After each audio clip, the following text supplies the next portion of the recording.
하나님 말씀 보겠습니다. 은혜 받으신 하나님 말씀 요한일서 5장 1절에서 5절 말씀이 되겠습니다. 말씀을 봉독하겠습니다. 예수 그리스도이심을 믿는 자마다 하나님께로부터 난 자니 또한 낳으신 이를 사랑하는 자마다 그에게서 난 자를 사랑하느니라. 우리가 하나님을 사랑하고 그의 계명들을 지킬 때에 이로써 우리가 하나님의 자녀를 사랑하는 줄을 아느니라. 하나님을 사랑하는 것은 이것이니 우리가 그의 계명들을 지키는 것이라. 그의 계명들은 무거운 것이 아니로다. 무릇 하나님께로부터 난 자마다 세상을 이기느니라. 세상을 이기는 승리는 이것이니 우리의 믿음이니라. 예수께서 하나님의 아들이심을 믿는 자가 아니면 세상을 이기는 자가 누구냐. 아멘. 오늘 말씀을 통해서 우리가 항상 듣는 이야기가 있습니다. 신앙생활에 가장 많이 듣는 말 중에 하나가 무슨 말이냐? 바로 승리하였냐는 말입니다. 오늘 예수 안에서 승리하셨습니까? 오늘 승리가 여러분들의 것입니다. 오늘도 승리했습니다 선포하는 것은 바로 믿음의 사람들이 선포하는 메시지와 같습니다. 우리가 아는 것처럼 우리의 승리는 마귀에게 승리요, 바로 우리는 죄에서부터의 승리를 의미하고 있기 때문에 그렇습니다. 그래서 오늘 말씀 속에서 죄에서 승리하는 것, 우리의 연약한 가운데 하나님이 우리를 도우신다는 증거가 되고 주님이 우리와 함께 하심에 체험하는 능력이 되기 때문입니다. 그래서 오늘 죄에서 승리한 것처럼 우리의 삶이 죄에서 승리하기 위해서 우리는 어떻게 해야 되는지를 생각해 봐야 됩니다. 이에 저는 오늘 죄에서 승리하는 삶이라는 제목으로 성찬 예배 은혜를 나누려고 합니다. 자, 그러면 죄에서 승리하려면 우리가 먼저 무엇을 해야 될까요? 우리가 먼저 기억할 것이 있습니다. 죄의 개념을 분명하게 아셔야 됩니다. 많은 사람들은 죄에 대한 정의를 정확하게 이해하지 못하고 있습니다. 우리가 죄라고 얘기하면 그냥 하나님 말씀을 불순종한 것이 죄입니다 라고 얘기하는 사람이 있습니다. 또 어떤 사람은 말하기를 잘못된 방향으로 나가는 것, 잘못된 관역을 쏜 것이 바로 죄입니다 라고 얘기하는 사람이 있습니다. 그러나 죄의 개념은 이렇게 단순하지 않습니다. 왜 하나님이 싫어하는지를 우리는 이해해야 됩니다. 왜 하나님 말씀을 주셨는데 왜 말씀대로 행하지 않느냐 했을 때 하나님께서 이 죄를 얼마나 싫어하시는지의 그 마음의 중심을 우리는 알아야 된다는 것입니다. 죄에 대한 개념이 확실히 해야 죄에 대한 것을 알고 우리는 회개하고 믿음으로 나아가게 되는 것입니다. 그럼 먼저 죄에 대한 걸 한번 살펴봅시다. 죄는 단순한 불순종이 아니라고 했습니다. 하나님의 말씀을 단순히 불순종했습니다. 하나님 제가 이걸 못하겠습니다. 그것이 죄라고요? 아닙니다. 죄는 단순히 하나님의 말씀에 불순종을 얘기하는 것이 아니라 하나님의 말씀을 무시하고 말씀을 깨뜨리고 있다는 것을 인지해야 되는 것입니다. 우리가 아는 것처럼 하나님의 말씀을 단순히 불순종이 아니라는 겁니다. 하나님을 무시하고 하나님의 말씀에 대한 것을 부인하는 것을 의미하는 것이 죄라는 것을 의미하는 것입니다. 또한 우리가 아는 것처럼 죄는 유혹을 받는다고 해서 죄가 아닙니다. 아담이 유혹을 받았습니다. 그러나 아담이 선악과를 따먹기 전까지는 그걸 죄라고 이야기하지 않았습니다. 우리가 아는 것처럼 예수님이 40일 금식한 후에 사단이 예수님을 시험했습니다. 유혹하여 시험했다고 말합니다. 40일 동안 금식했으니 얼마나 배가 고프셨겠습니까? 그렇기 때문에 돌이 떡이 되게 하라고 예수님께 말씀하시는 유혹의 메시지가 있습니다. 그러나 이 유혹의 메시지를 들었다고 해서 예수님께서 죄를 지은 것이냐? 아닙니다. 유혹은 누구나 당할 수 있습니다. 그러나 죄가 되는 것은 유혹에 넘어갔을 때 죄가 됩니다.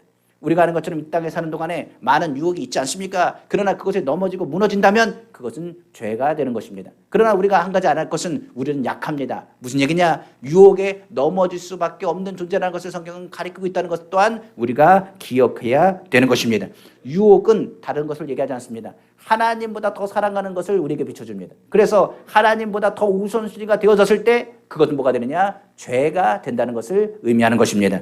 또한 죄에 대해서 많은 사람들은 죄의 정당성에 대한 것을 의미하고 말하고 있습니다. 마찬가지로 죄의 정당화를 가지고 방치하는 것, 죄의 허용이라고 얘기할 수 있습니다. 어쩔 수가 없었습니다. 그렇다고 해서 그게 죄가 아닌가요? 아닙니다. 그것 또한 죄라는 것을 의미합니다. 그것은 죄를 허용했기 때문에 죄를 진 것을 의미하는 것이고 그 기준은 누구에게 있느냐? 하나님께 있다는 것을 성경은 말씀하고 있기 때문에 그렇습니다. 또한 죄에 대해서는 왜 죄를 질 수밖에 없느냐? 성경은 말합니다. 너희가 상처를 받는데 그 상처가 치료되지 않는다면 너희는 죄를 질 수밖에 없는 환경을 만들고 있다는 것을 성경은 말하고 있습니다. 쓴뿌리가 해결되지 않으면 굉장히 위험합니다.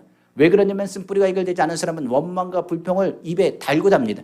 결과적으로 원망과 불평을 동원해서 죄를 지을 환경을 만들어가기 때문에 그렇습니다. 이런 일들은 방치해놓으면 방치해줄수록 결국 하나님의 마음을 아프고 슬프게 만듭니다.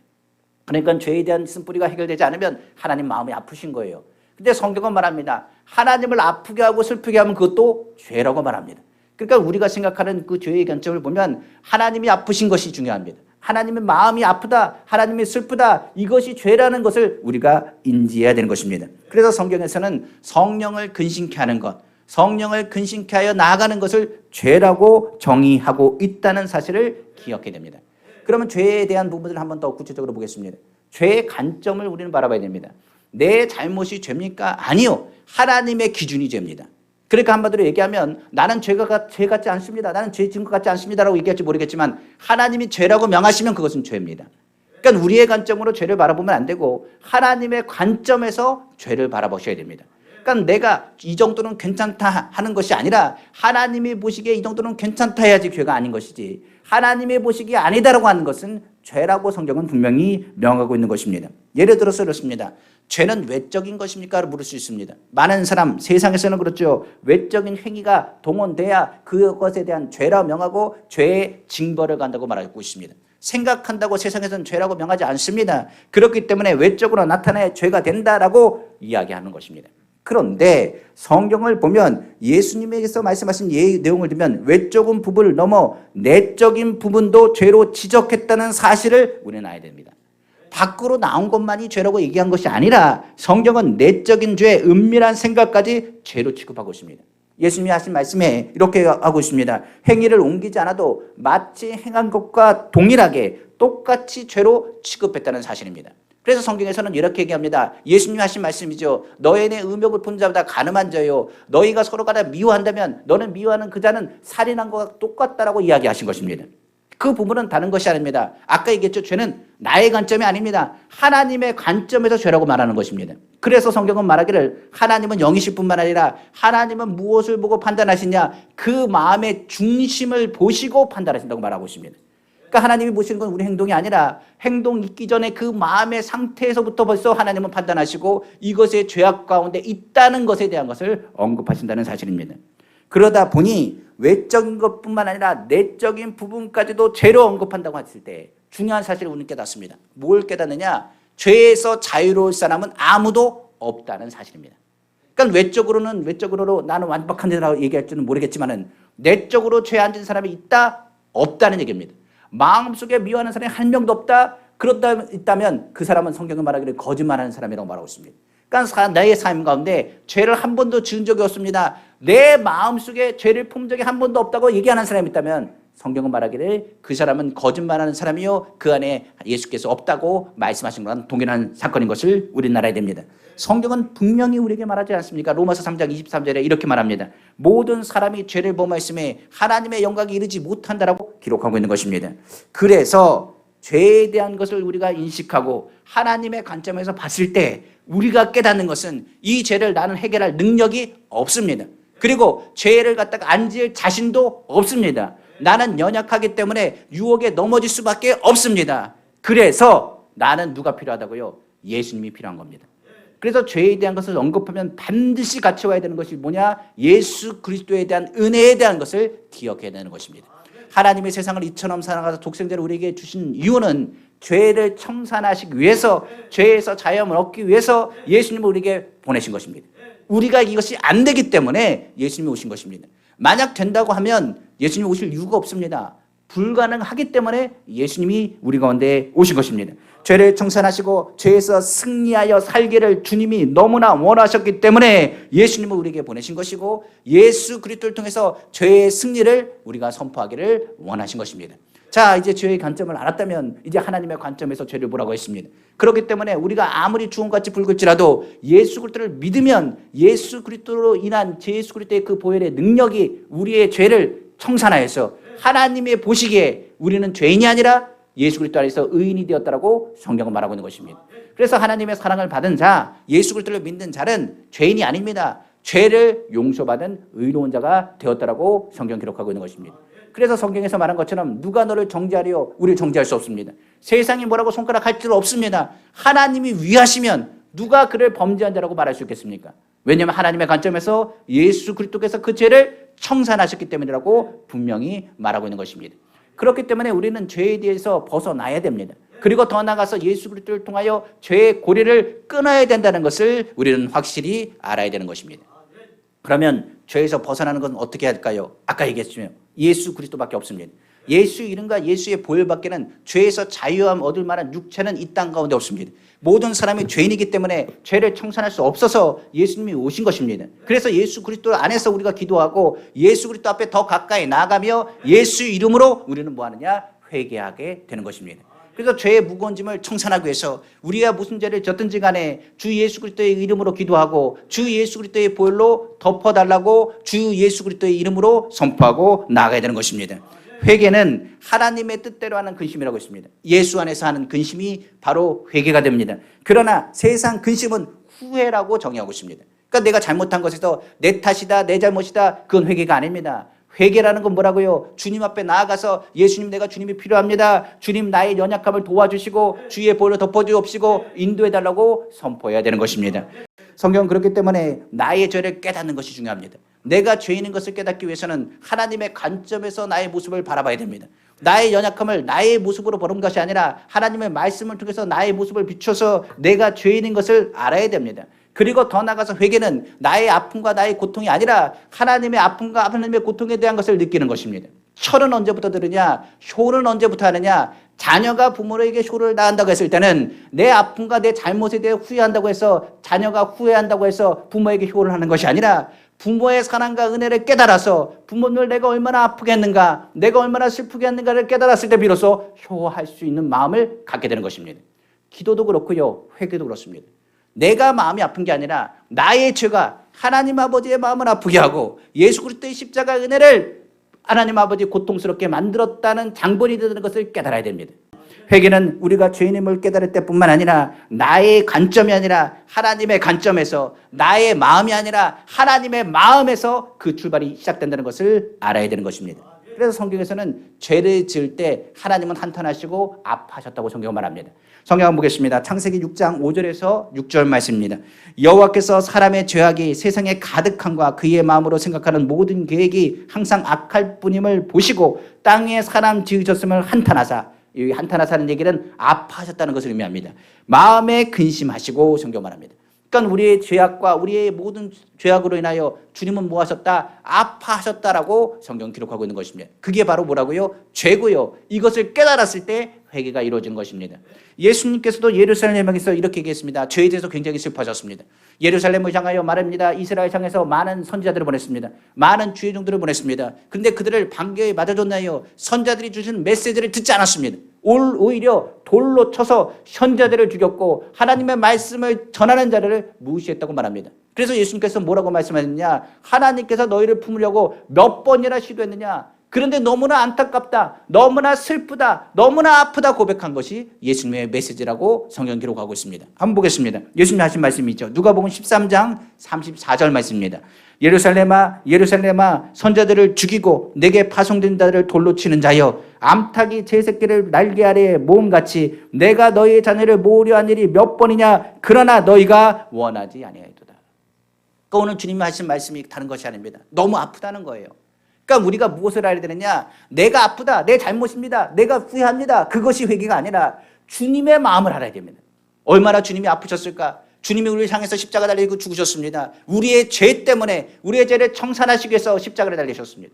머리에는 가시면류관을 씌셨습니다. 양팔과 양발은 못자국으로 인하여 피가 흥건히 쏟아 부어졌으며 옆구리는 창자국으로 해서 피가 물이 되도록 모든 것을 쏟아 부으신 분이 예수님이십니다. 누구 때문에요? 나의 죄 때문입니다.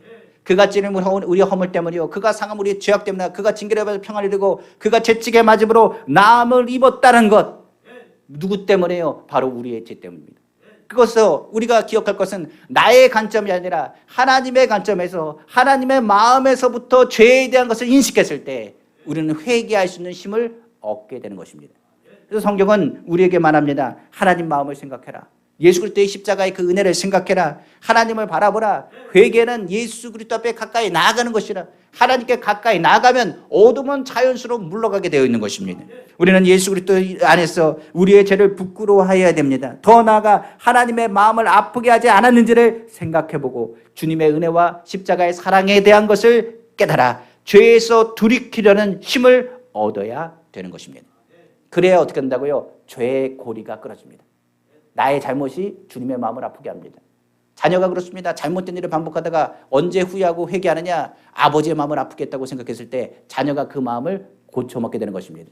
죄의 고리는 그렇게 하지 않으면 끊어지지 않습니다. 오늘 우리의 죄는 주님의 마음을 아프게 합니다.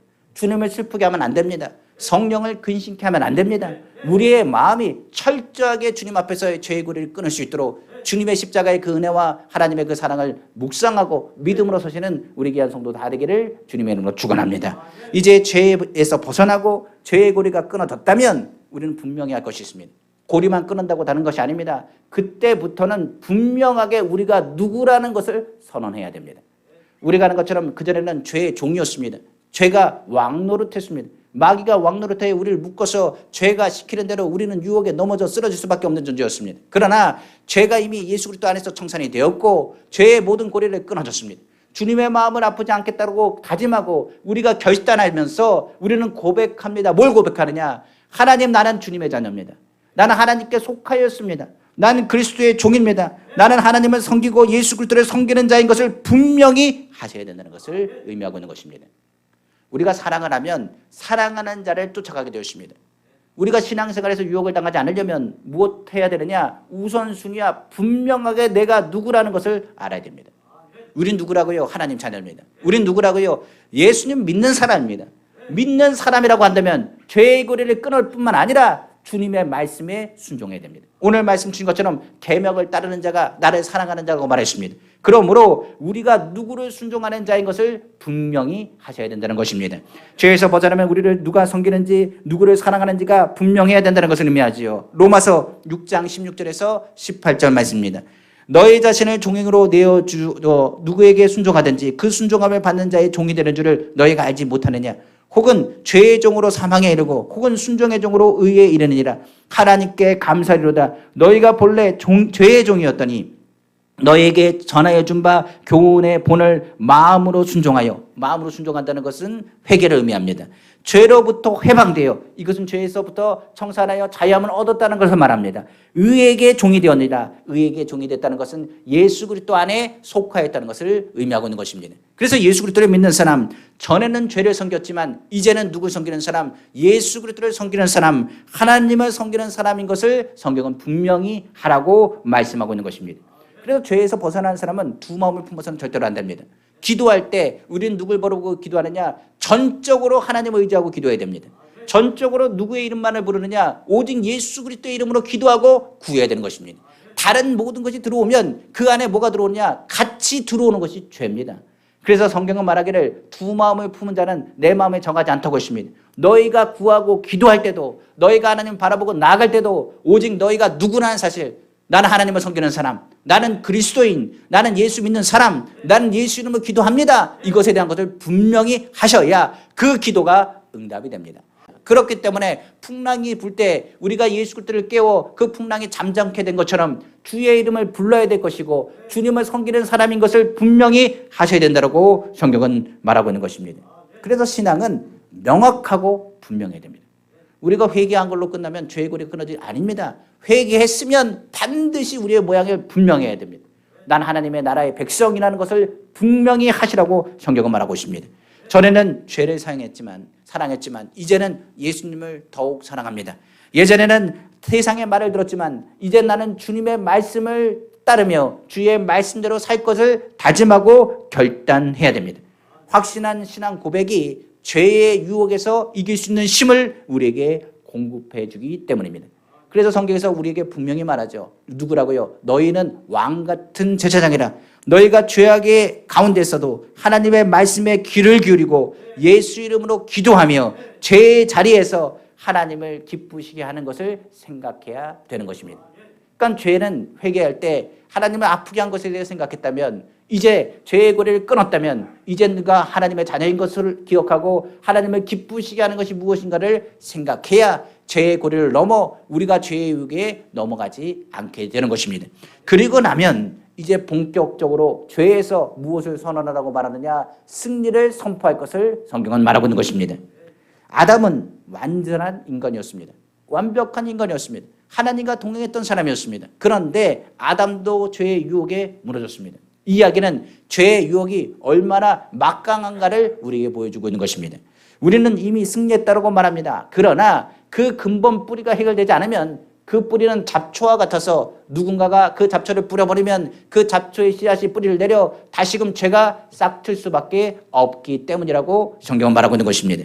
그래서 성경은 이 죄악의 근본 뿌리가 되는 것을 뭐라고 하느냐? 바로 욕심이라고 성경은 기록하고 있습니다. 바로 야고보서 1장 15절입니다. 욕심이 잉태한 즉 죄를 낳고 죄가 장성한 즉 사망을 낳느니라고 성경은 말하고 있는 것입니다. 이건 뭘까요? 죄라는 것이 그렇습니다. 욕심이 잉태한 즉 죄를 낳는다고 했습니다.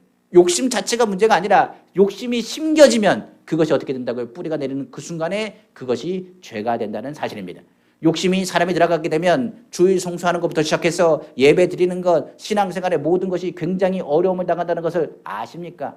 욕심이 들어가기 시작하면 내 눈과 내가 귀가 가려집니다. 그렇기 때문에 하나님 앞에 뭘 얘기하느냐? 정당성을 얘기하고 하나님 이번 한 번만 봐주십시오라고 얘기하며 하나님 아버지 내가 이것을 좀 해야 되겠다라고 이야기하고 주장한다는 것을 아십니까? 정욕이라는 것과 욕심이라는 것이 뿌리가 내려지기 시작하면 다시 죄가 싹튼다는 것을 아십니까?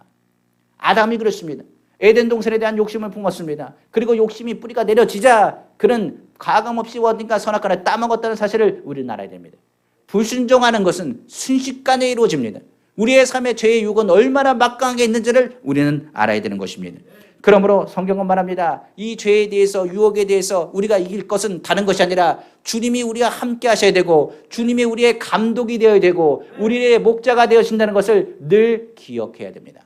신앙생활은 코람데오 주님 앞에서 하는 것입니다. 주님 앞에서 주님이 나를 보고 계신다는 것을 바라보는 그 믿음을 가져야 되는 것입니다.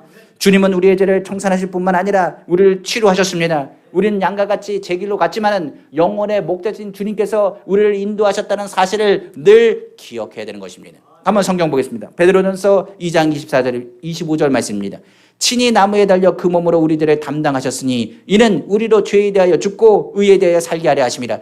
그가 채찍에 맞음으로 너희는 남을 얻었나니 너희가 전에는 양과 같이 길을 잃었더니 이제는 너희 영혼의 목자와 감독 되신 이에게 돌아왔느니라. 성경은 말하고 있는 것입니다.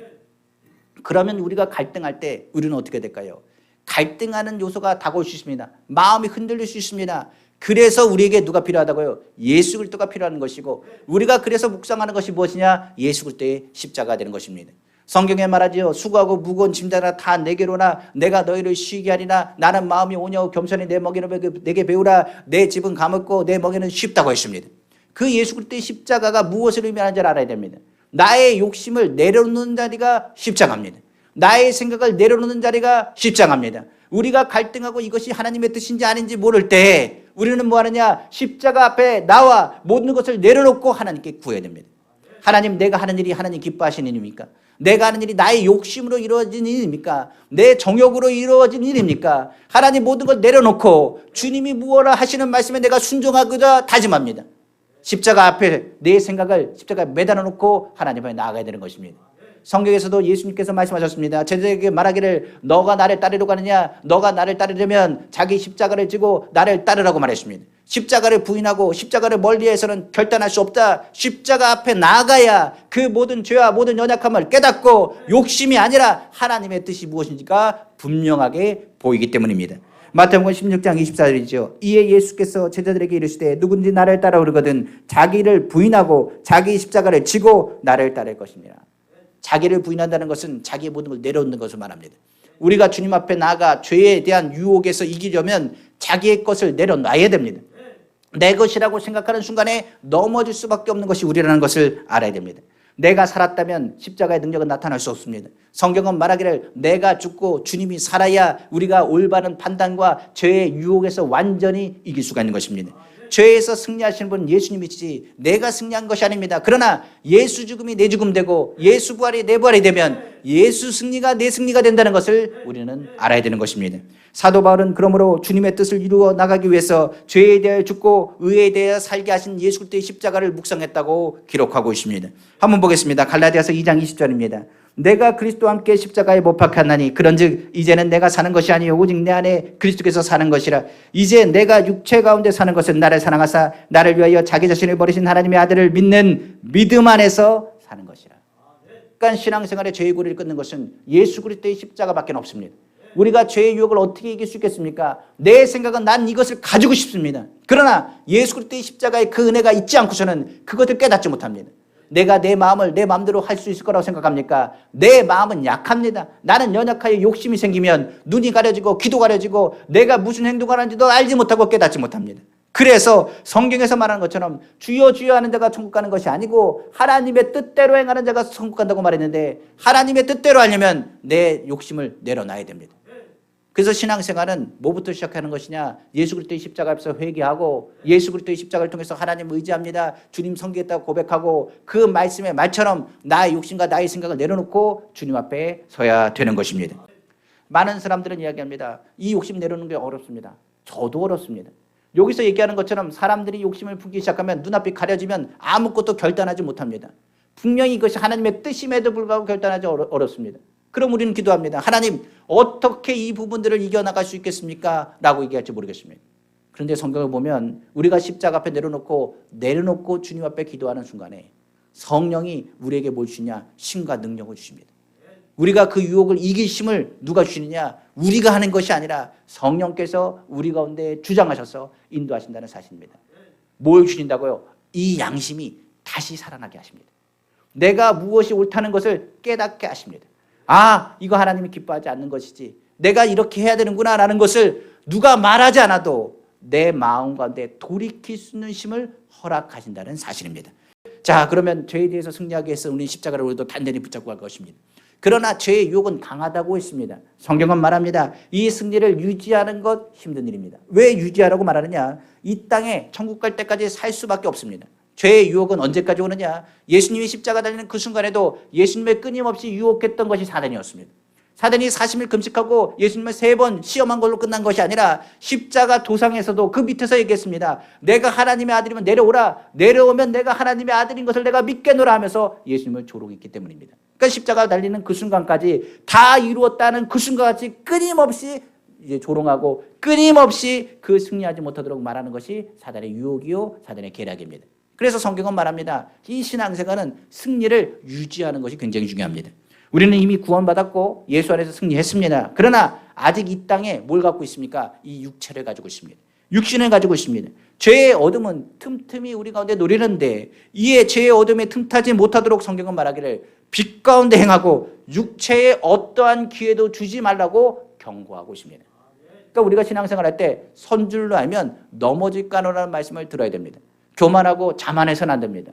신앙생활에 난 승리한다, 나는 하나님 안에서 하나님의 자녀다라고 얘기하면서 실수하고 넘어질 수밖에 없는 연약한 육체를 가지고 있다는 것을 잊어버려서는 안 되는 것입니다.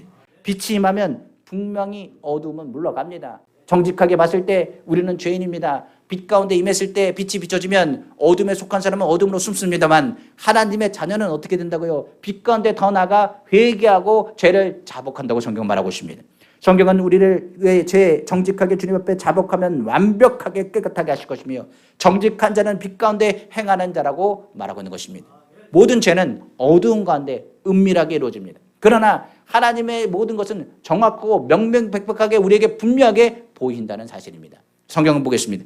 요한일서 1장 7절에서 10절입니다. 그가 빛 가운데 계신 것 같이 우리도 빛 가운데 행하면 우리가 서로 사귐이 있고 그 아들 예수의 피가 우리를 모든 죄에서 깨끗하게 하실 것이요 만일 우리가 죄가 없다고 말하면 스스로 속이고 또 진리가 우리 속에 있지 아니할 것이요 만일 우리가 우리 죄를 자백하면 그는 믿으시고 의로우사 우리 죄를 사하시며 우리를 모든 불의에서 깨끗하게 하실 것이요 만일 우리가 범죄하지 아니했다 하면 하나님을 거짓말리로 만드는 것이니 또한 그의 말씀이 우리 속에 있지 아니하니라 성경 말하고 있습니다. 그러니까 우리가 하는 회개는 우리가 얘기하는 것처럼 예수 그리스도의 그 보혈로 이미 단 한 번에 우리의 죄가 어제나 오늘이나 영원토록 동일하신 주님께서 사하여 주셨습니다. 그러나 매 순간순간마다 이 육신을 가지고 있기 때문에 우리는 뭐 해야 되느냐? 주의 말씀을 비춰서 하나님 앞에 내가 정직했는지를 돌아다 봐야 됩니다. 우리가 기도하다 보면 빛이 우리 가운데 임하고 빛이 임하면 우리의 연약함을 깨닫게 되는 것입니다. 생각으로부터 이 죄, 그리고 우리가 영상을 보면서 짓는 죄, 우리가 뉴스를 보면서 보는 죄, 세상에서 들어오는 모든 죄악된 모든 것들이 귀에 들어옵니다. 그러면 우리도 알지 못하게 미워하는 마음과 싫어하는 마음과 괴로운 마음과 잘못된 마음과 분노하는 마음이 우리를 사로잡을 때가 있다는 것을 우리는 깨닫게 될 것입니다. 그래서 그때는 뭐 하느냐? 내가 죄인인 것을 늘 선포하셔야 됩니다. 주님, 나는 죄인입니다. 주님이 나를 비춰주고 계신 걸 믿습니다. 하나님 앞에서뿐만 아니라 나의 모든 관계 속에서 내가 주님 앞에서 빛 가운데 행한다는 사실을 잊지 말아야 됩니다. 주님은 아십니다. 어디까지 아시냐? 우리의 마음의 생각을 아신다고까지 성경 말합니다. 사단은 거짓된 사단입니다. 결과적으로 은밀하고 어두운 곳을 찾아 헤매는 것이 사단의 속성이기도 합니다. 빛의 그림자를 찾아다니는 것이 사단입니다. 그러나 정직한 자는 어둠을 보는 것이 아니라 불의와 타협하지 않고 정직하게 주님 앞에 회개하여 주님이 보고 계심을 바라보고 하나님의 기뻐하신 일들을 감당하는 사람입니다. 그래서 성경에서는 뭐라고 얘기하느냐? 숨어서 정욕의 육신을 도모하지 말고 오직 예수의 옷을 힘입어 살 것을 말하고 있는 것입니다. 그래서 낮 가운데 아침에 일어나는 사람, 누군가가 보고 있다고 한다면 사람은 죄를 더 짓습니다. 그런데 우리의 신앙은 누가 보고 계시다? 하나님께서 우리를 보고 계시다는 신앙을 가지고 있어야 됩니다. 그래야 죄의 유혹을 이기신 뿐만 아니라 죄의 어떠한 부분에도 죄에서 넘어가지 않습니다. 만약 아담이 범죄하기 전에 하나님을 인식하여 하나님이 지금 보고 계신다는 것을 알았다면 절대로 선악과를 따먹지 않습니다. 만약 아담이 그 자리에 무릎 꿇고 하나님 어디 계십니까? 라고 물었다고 한다면 하나님은 그 자리에서 말씀하셨을 겁니다. 하나님은 다 아십니다. 그렇기 때문에 하나님이 보고 계신다는 것, 불꽃 같은 눈동자로 지키고 있다는 것을 알면 죄에서 멀어지게 되는 것입니다. 죄는 정직하게 자백하고 회개하는 사람에게, 어둠이 오는 것을 숨기는 것을 기뻐하지 않은 사람에게 하나님의 은혜 가운데서 하나님의 용서가 나타나는 것입니다.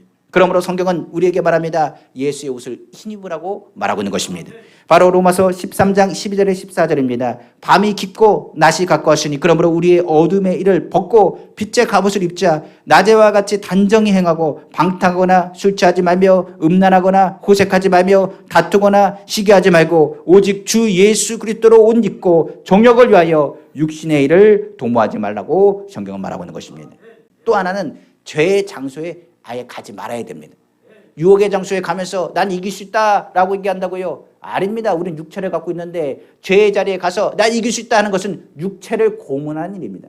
그리고 그 사람은 반드시 한 번, 두 번 가다가는 넘어질 수밖에 없습니다. 예를 들어서 알코올 중독된 사람이 회복이 되었습니다. 나는 이제는 술 안 마셔도 견딘다라고 이야기합니다. 그러면서 이를 입증하겠다고 회복한 사람들이 모여서 술집 앞에 모여서 우리가 견디는지 안 견디는지 한번 보자라고 앉아있다고 한다면 그거 같이 어리석고 미련한 일은 없을 것입니다. 그 중에 하나라도 마시는 사람이 있으면 그 모든 사람들은 다 무너지게 될 것입니다. 마찬가지로 그렇습니다. 죄의 장소에 가서 나는 이긴다라고 얘기하는 것, 우리는 연약하다는 것을 잊어서는 안 되는 것입니다. 다윗이 넘어진 것은 육체의 기회를 허용했기 때문입니다. 그가 한 행동은 죄 가운데 불의함이었습니다. 그가 그 죄악에서 회복해달라고 기도했을 때 다른 방법이 아니라 주님 정한 마음을 허락하시고 정직한 영으로 새롭게 해달라고 기도했습니다. 옛 모습을 벗어버리지 않고서는 자신이 그 마음과 그 생각을 이길 힘이 없다는 것을 그는 알았기 때문입니다. 그가 회개한 기도입니다. 바로 시편 51편 9절에서 12절입니다.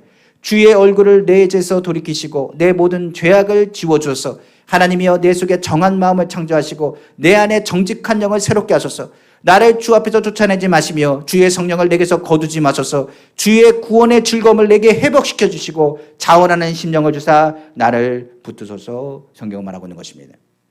우리는 알아야 됩니다. 죄에서 우리는 승리했습니다. 분명히 우리 승리했습니다. 예수 안에서 우리는 승리했습니다. 그러나 이 땅이라는 죄의 자리에 우리는 지금 살고 있다는 사실을 알아야 됩니다. 승리는 했지만은 죄의 뿌리를 계속적으로 뿌리는, 잡초를 뿌리는 사단의 세력이 우리 가운데 있다는 사실을 알아야 됩니다. 우리는 그렇기 때문에 방심하면 안 됩니다. 육체를 아직 갖고 있습니다. 주님이 부르시는 그날까지, 우리가 주님의 나라 가는 그 순간까지는 죄의 유혹과 모든 괴로움에서 이길 수 있는 힘은 오직 예수 그리스도밖에 없다는 것을 우리는 입술로 시인해야 됩니다. 숨어서 신앙생활하면 안 됩니다. 빛 가운데 행해야 되는 것입니다. 빛을 비춘다는 것, 어두운 곳을 찾아가지 말고 지혜롭게 행하며 어둠에 있는 자들을 빛 가운데 인도하라는 주님의 말씀을 기억해야 됩니다. 그래서 신앙인은 마지막 때를 살아가며 지혜롭게 살아야 되는 것입니다. 복음은 어둠을 밝힙니다. 그러다 보니 이 말을 듣고 예수 그리스도 복음이 어둠으로 들어가는 얘기 아닙니까? 라고 이야기하는 사람들이 있습니다. 예수님이 이 땅에 오는 것은 분명히 어둠의 일을 멸하시기 위해서 이 땅에 오셨습니다. 그런데 우리는 어둠으로 가라는 얘기입니까? 아닙니다. 우리를 세상에 뭘로 부르셨느냐? 빛과 소금으로 부르셨습니다. 예수님은 어둠의 일을 멸하시기 위해서 부르셨지만 우리는 세상의 빛이 되어서 그들을 누구에게로 빛으로 인도하라고 부르신 것입니다. 우리의 모습이 정직하고 주님 앞에 선한 일을 감당할 때 어둠에 속한 사람이 그 모습을 보고 그 행실을 보고 하나님의 자녀인 것을 깨달아 주께로 돌아오게 된다는 얘기입니다. 그러니까 우리는 무슨 역할을 감당하는 것? 빛의 역사에 그 예수 그리스도의 빛을 비춰나가되 어둠에 속한 자가 아니라 어둠에 거할 것이 아니라 바로 빛에서 어둠에 있는 자를 부를 수 있고 주님께로 인도하는 일을 감당하는 의미입니다. 말씀을 마치겠습니다. 오늘 주의 말씀을 들었습니다. 우리의 결심과 결단은 약합니다. 그러나 우리와 함께 하시는 예수 그리스도께서 우리와 함께 하십니다. 오늘 주님의 십자가를 바라보시고 주님의 은혜를 기억하며 우리가 오늘 성찬을 뗄 텐데 주님의 마음을 다시금 회복하길 간절히 원합니다. 우리에게 이심은 없지만은 예수의 능력이 우리가 되고 하길 원하고 오늘도 주님의 뜻 안에서 승리하며 주님 오시는 그날까지 믿음으로 나아가는 우리 귀한 성도 다 되기를 다시 한번 주님의 이름으로 축원합니다. 기도하겠습니다.